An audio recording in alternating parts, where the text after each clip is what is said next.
আসসালামু আলাইকুম, আমি আরাফাত ফেরদৌস পড়াশোনা করতেছি ঢাকা মেডিকেল কলেজে। সো আজকের এই ভিডিওটা হলো রিসেন্ট কিছু টপিক নিয়ে। পাশাপাশি আমি যেহেতু একটু মিশুক টাইপের ছেলে আর দিনাজপুর জেলা স্কুলে আমার রোল ছিল ৪ এবং ৫। সো এইজন্য আমার কিছু জুনিয়র যারা আসলে পড়াশোনার মধ্যে ছিল তাদের সাথে আমি কানেকশন স্টিল মেইনটেইন করছি এবং তারাও মেইনটেইন করছে। তাদের সাথে কথা বলে এবং মেডিকেল ভর্তি পরীক্ষা যেহেতু আগায় আসতেছে, এই নিয়ে আসলে একটা ভিডিও বানানো আমার কাছে খুব ইম্পর্টেন্ট মনে হলো। অ্যান্ড এই ভিডিওটাও কিন্তু খুবই গুরুত্বপূর্ণ। অ্যান্ড এই ভিডিওটা যদি শুরু থেকে শেষ পর্যন্ত করো, আশা করি আগামী কয়েক মাস তোমাকে কিভাবে পড়তে হবে বা কি করতে হবে, এইটা নিয়ে একটু হলেও তুমি ধারণা পাবা। তো চলো আমরা শুরু করি। সো এখনকার যেটা হলো হট টপিক, সেটা হলো যে আমার মেডিকেল ভর্তি পরীক্ষা যেটা আছে, যেটা হলো ম্যাট, মেডিকেল অ্যাডমিশন টেস্ট। এই ভর্তি পরীক্ষাটা নাকি আগায় আসবে। কথা হলো যে মেডিকেল ভর্তি পরীক্ষা কিন্তু এবার আসলে আগায় আসবে। কেন আগায় আসবে? প্রথম কথা হলো ডেইলি ক্যাম্পাস কিন্তু স্বাস্থ্য অধিদপ্তরের যারা ঊর্ধ্বতন কর্মকর্তা আছে তাদের সাথে কথা বলে এইটুকু শেয়ার হয়েছে যে এইবার মেডিকেল ভর্তি পরীক্ষা ডিসেম্বরের দিকে হবে। তুমি প্রশ্ন করতে পারো, ভাইয়া এর আগেও কি মেডিকেল ভর্তি পরীক্ষা আগায় নিয়ে আসা হয়েছিল? অবশ্যই হয়েছিল। এইচএসসি 22 ব্যাচ যখন মেডিকেল ভর্তি পরীক্ষা দিছিল, তাদের বেলাও কিন্তু মেডিকেল ভর্তি পরীক্ষা আগায় নিয়ে আসছিল। অ্যান্ড তারাও সর্বসাকুল্যে 2.5 থেকে 3 মাসের মতন সময় পাইছিল। এখন তোমরা একটা জিনিস অনেকেই জানো না, আবার অনেকেই জানো, সেটা হলো যে বাংলাদেশের কোনো পাবলিক অথবা প্রাইভেট মেডিকেল কলেজ এদের কারোই কিন্তু স্বায়ত্ত শাসন নাই। প্রতিটাই আমার স্বাস্থ্য অধিদপ্তর দ্বারা পরিচালিত হয়। ইভেন মেডিকেল ভর্তি পরীক্ষা যেটা আছে, এটাও স্বাস্থ্য অধিদপ্তর দ্বারা পরিচালিত হয়, যেটা বাংলাদেশ সরকারের একটা মন্ত্রণালয়। অর্থাৎ বাংলাদেশের যে মেডিকেল ভর্তি পরীক্ষা আছে, এটা সরকার পরিচালনা করে।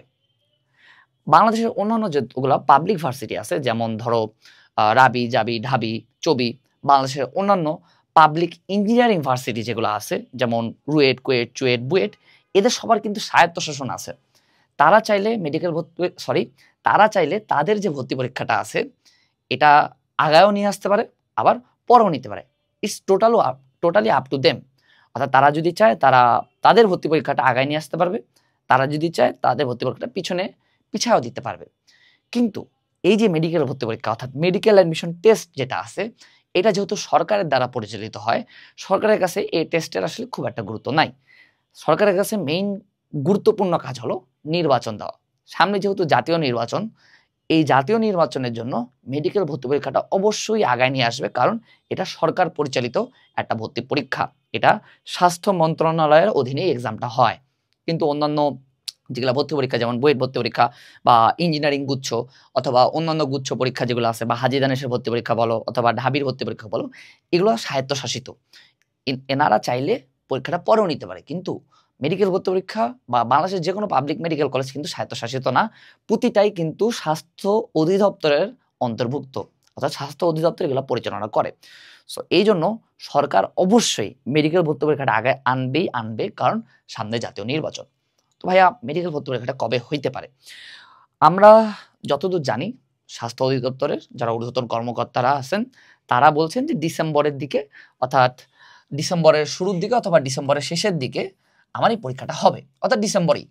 সো আমরা এখানে টার্গেট ধরে রাখবো যে ডিসেম্বরের 15 তারিখে আমার মেডিকেল ভর্তি পরীক্ষা হবে। অ্যান্ড এটা তোমরা তোমাদের যে পড়ার টেবিল আছে, এই পড়ার টেবিলটার সামনেও একটু লাগায় রাখতে পারো, যেন পড়াশোনার একটু মোটিভেশন পাও।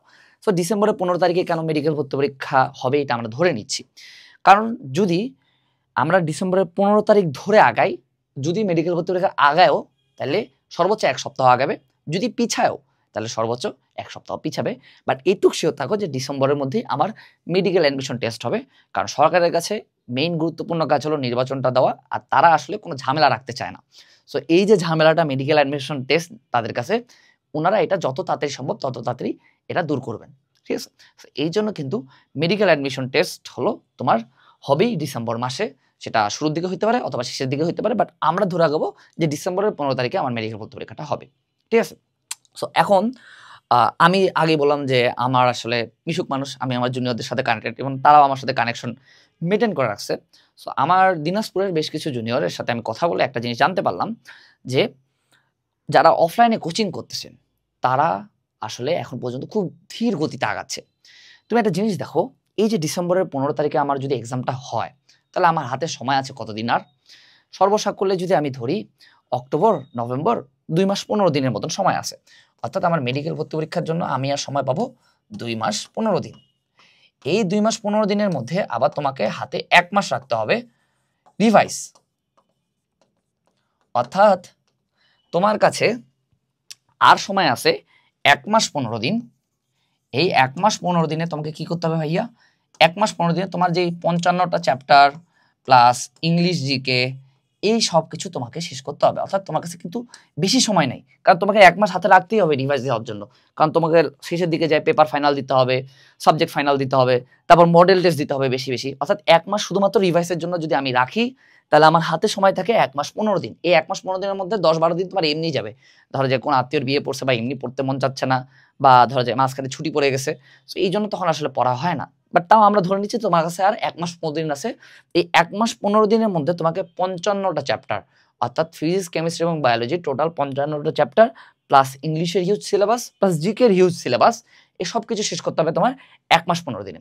এই যে আমার জুনিয়রগুলোর কথা বললাম, তারা বাংলাদেশের সব থেকে বড় অফলাইন কোচিং সেন্টার মেডিকেলের জন্য, নাম বলবো না, সেই কোচিং সেন্টারে এখন পর্যন্ত তারা শুধুমাত্র 3টা উইকলি বা টিউটোরিয়াল দিছে। এখন এই যে 3টা উইকলি বা টিউটোরিয়াল দিছে, তুমি বলতে পারো ভাইয়া মেডিকেল ভর্তি পরীক্ষার বা মেডিকেল অ্যাডমিশনের জন্য আমার প্রিপারেশন গেল 1 মাস, মেডিকেল প্রিপারেশনে আমার সময় গেছে হলো 1 মাস। 1 মাসের মধ্যে 3টে উইকলি বা 3টা টিউটোরিয়াল দেওয়া তো আসলে খুব একটা খারাপ কিছু না, কিন্তু ভালোই। 1 মাসে তাহলে আমি কয়টা দিব? এটা আসলে খুব ভালো হইতো যদি এটা গত বছরের মতন বা তার আগের বছরের মতন, অর্থাৎ এইচএসসি 21 ব্যাচ যখন মেডিকেল ভর্তি পরীক্ষা দিল, তারা যেমন 4.5-5 মাস বা 4 মাসের বেশি সময় পাইছিল, তখনকার ক্ষেত্রে এটা ঠিক ছিল। কিন্তু এখন যেহেতু মেডিকেল ভর্তি পরীক্ষা আগায় আনতেছে, আমার কাছে সময় আছে আর 1 মাস 15 দিন, আমার 55টা চ্যাপ্টার প্লাস ইংলিশ জিকে শেষ করব, এক্ষেত্রে এটা একটু খারাপ। তো এখন আমাদেরকে একটু সাবধান হইতে হবে। যেহেতু মেডিকেল ভর্তি পরীক্ষা আমার আগায় আসতেছে, এটুকু আমি শিওর, কারণ এটা সরকার দ্বারা পরিচালিত আর সরকার নিবেই আগে। তো আমাদের একটু সাবধান হইতে হবে। সেটা হলো কি, যে আমাদের বিভিন্ন অফলাইন কোচিং সেন্টার এবং কিছু অনলাইন এডটেকের স্ক্যাম থেকে একটু বিতাড়িত বা বিরত থাকতে হবে। অর্থাৎ তাদের স্ক্যামের মধ্যে পড়া যাবে না। তারা কি করে এটা আমি আগে থেকে বলে রাখি, যেহেতু আমি তোমাদেরই খুব কাছাকাছি ব্যাচের, অর্থাৎ আমি এইচএসসি 23, তোমরা এইচএসসি 25, অ্যান্ড আমি নিজেও আমার যারা সিনিয়র ছিল জেলা স্কুলে তাদের সাথেও আমি কানেক্টেড ছিলাম, এইচএসসি 22, এইচএসসি 21, এই সকল বড় ভাইদের সাথেও আমি কানেক্টেড, অ্যান্ড আমি তাদের সাথে সার্বক্ষণিক কানেক্টেড ছিলাম ইন্টারমিডিয়েট লাইফ জুড়ে।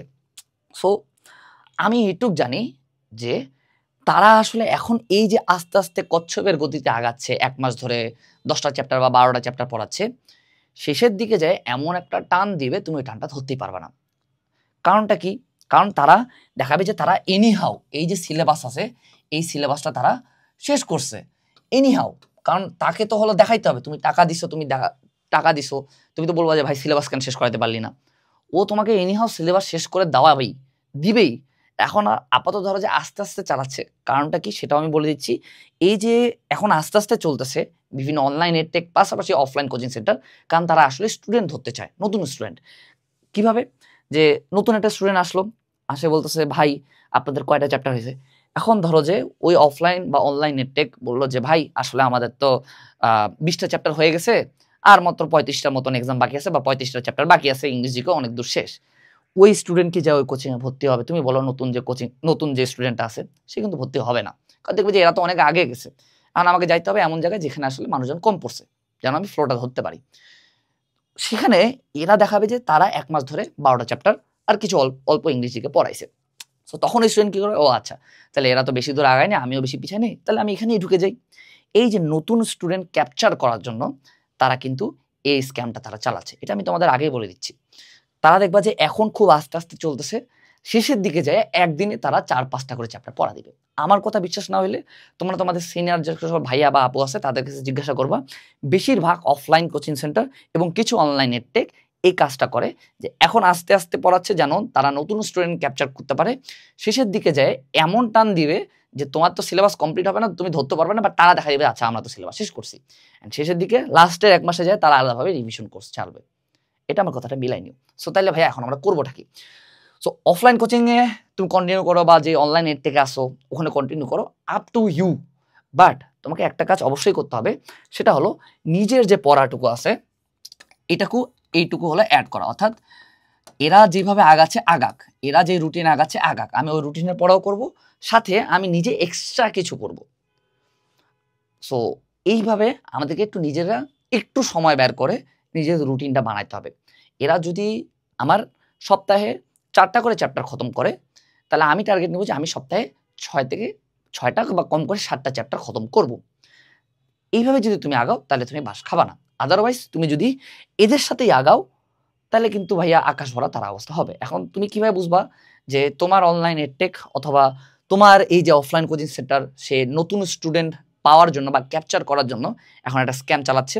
সেটা হলো সুন্দর মতন এই কয়েকদিনের রুটিন নিয়ে বসে যে তোমার আসলে কয়টা চ্যাপ্টার পড়া হয়েছে। তুমি নিজেই বুঝতে পারবা যে আসলে আগামী 1 মাস 15 দিন বা 1 মাস 10 দিনের মধ্যে আমার আসলে সিলেবাসটা কমপ্লিট হচ্ছে না ভালোভাবে। তখন তোমাকে এই টেকনিকটা ফলো করতে হবে, অর্থাৎ তোমার নিজের পড়ার যে সময়টুকু আছে বা নিজের একটা রুটিন বানাই দিতে হবে, অ্যান্ড ওটা প্লাস তোমার কোচিংয়ের যে রুটিনটা আছে এটা মিলেমিশে পড়তে হবে। ঠিক আছে? 2 নাম্বার একটা কাজ, যে কাজটা আমি এখনো দেখছি, অ্যান্ড এটা খুবই প্যাথেটিক একটা জিনিস, যে তোমরা এখনো লাইভ ক্লাস ফ্যান্টাসিতে ভুগতেছো। মেডিকেল ভর্তি পরীক্ষার জন্য তোমরা এখনো স্টিল পরিবার এবং শোষণ একটা চ্যাপ্টার, এই চ্যাপ্টারটার উপর তোমরা 2 পার্টে ক্লাস করতেছো। পাশাপাশি প্রতিটা পার্টের লাইভ ক্লাসের লেন্থ হলো 4 ঘন্টা। 4 ঘন্টা তোমরা পরিবার এবং শোষণের 8 ঘন্টা লাইভ ক্লাস করতেছো। মানে এটা তো আসলে একটা খুব লজ্জার একটা বিষয়। মানে কেমন করে বুঝাই? দেখো, তুমি কলেজের পরীক্ষার জন্যই পরিবার এবং শোষণ পড়ছো। তোমার বাসায় যখন টিচার ছিল বা বাসায় কোনো অনলাইনে প্ল্যাটফর্মে যদি পড়ো, তখন তুমি একবার পরিবার এবং শোষণ পড়ছো, বাসায় একবার পড়ছো, কলেজের পরীক্ষার জন্য পড়ছো, এইচএসসির জন্য পড়ছো। এখন তুমি অ্যাডমিশনে আসে 8 ঘন্টা লাইভ ক্লাস করতেছো। তোমার মনে হয় যে এতবার ক্লাস করে আসলে কি তোমার খুব একটা লাভ হয়েছে? না। যে পোলা এই 8 ঘন্টা ধরে নিজে পরিবার এবং শোষণ পড়ছে সে আগায় আছে। ক্লাস করার মানে আমি ক্লাস করাকে ডিসকারেজ করতেছি না, ক্লাস করো, বাট এই টাইমে আসে আসলে লাইভ ক্লাস করার ফ্যান্টাসিতে ভুগিও না। তুমি 4 ঘন্টা একদিনে তুমি 4 থেকে 5 ঘন্টা লাইভ ক্লাস করার পর তুমি নিজে কত ঘন্টা পড়তে পারো? নিজে বুকে হাত দিয়ে বলো তো, কত ঘন্টা পড়তে পারো? তুমি কিন্তু বেশি পড়তে পারো না। তোমার সাইকোলজিটা এমন হয়ে গেছে, আমি যেহেতু 5 ঘন্টা লাইভ ক্লাস করছি তার মানে আমি 5 ঘন্টা পড়ছি, বাট আলটিমেটলি শেষের দিকে যে তুমি সর্বোচ্চ 3 থেকে 4 ঘন্টা পড়ো, যেটা আসলে এনাফ না। মেডিকেলে চান্স পাওয়ার জন্য তোমাকে কম করে দিনে 8 থেকে 10 ঘন্টা নিজে পড়তে হবে। এটা কম করে, এর থেকে বেশি উদাহরণও আছে, বাট কম করে তোমাকে নিজে 8 থেকে 10 ঘন্টা পড়তে হবে। কিন্তু তুমি 5 ঘন্টা একটা লাইভ ক্লাস করার পর প্রতিদিনে নিজে কত ঘন্টা পড়ো?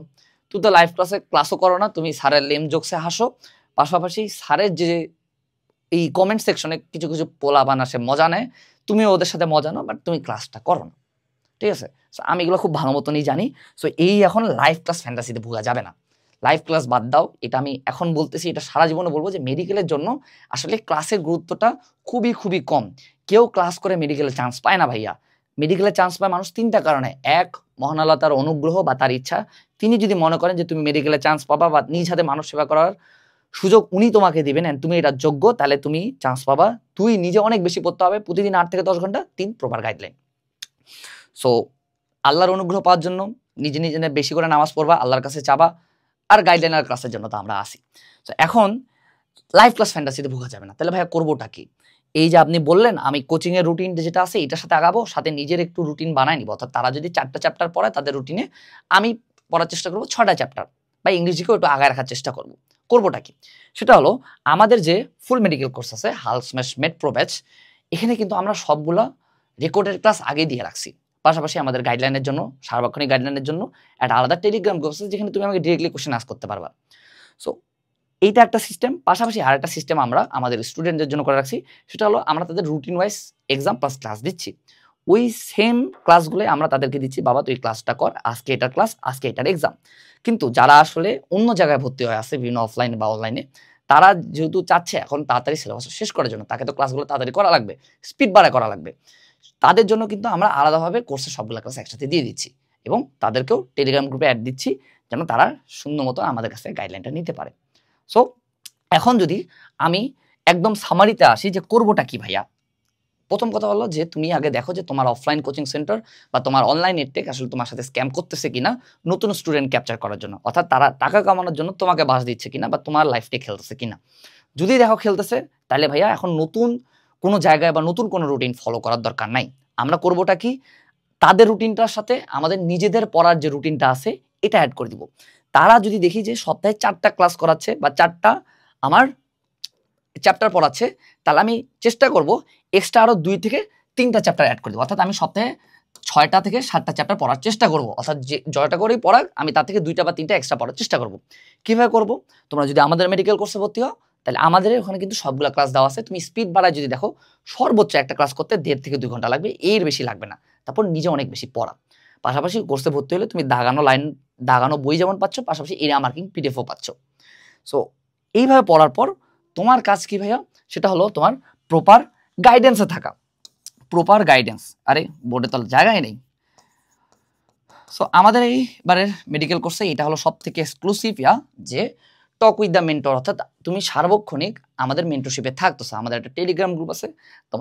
তোমার ফ্যামিলিয়াল প্রবলেম হোক, তোমার পড়াশোনা রিলেটেড প্রবলেম হোক, অথবা প্রেম প্রীতি নিয়ে প্রবলেম হোক, তুমি ডিরেক্টলি আমাদের রিচ করতে পারতেছো। অ্যান্ড সেটা অনুযায়ী সেটা প্রবলেমটা আমরা ভাবে চিন্তে তোমাদের সলিউশন দেওয়ার ট্রাই করতেছি। পড়াশোনা রিলেটেড ভাইয়া এটার অ্যান্সার কী হবে বা এটা কীভাবে পড়বো, এইসব অ্যান্সার তুমি পাচ্ছ। যারা এখনো আমাদের মেডিকেল কোর্সে ভর্তি হওনি, দ্রুত ভর্তি হয়ে যাও। আর একটা কথা বারবার বলছি যে কারো ফাঁদে পড়িও না। আমি যেগুলো কথা বললাম এগুলো আমার এক্সপিরিয়েন্স থেকে বললাম। আমি মিশুক মানুষ, আমার যেমন পরিচিত জুনিয়র আছে, আমার অনেক ফ্রেন্ড আছে। সব থেকে কষ্টের কথা হলো এরকম অনেক অফলাইন কোচিং সেন্টার বা অনলাইন কোচিং সেন্টারের কারণে কিন্তু অনেকের চান্সটা পর্যন্ত মিস যায়, কিন্তু তারা আসলে কথা বলে না। অনেক এডটেক প্ল্যাটফর্ম আছে, গতবারও সিলেবাস শেষ করতে পারেনি ঠিক মতন, কিন্তু এটা বাইরে আসে না কেন? কারণ যারা চান্স পায় না তারা আসলে এইসব নিয়ে কথা বলার মতন সাহসও হয় না তাদের, রুচিও হয় না তাদের। ঠিক আছে?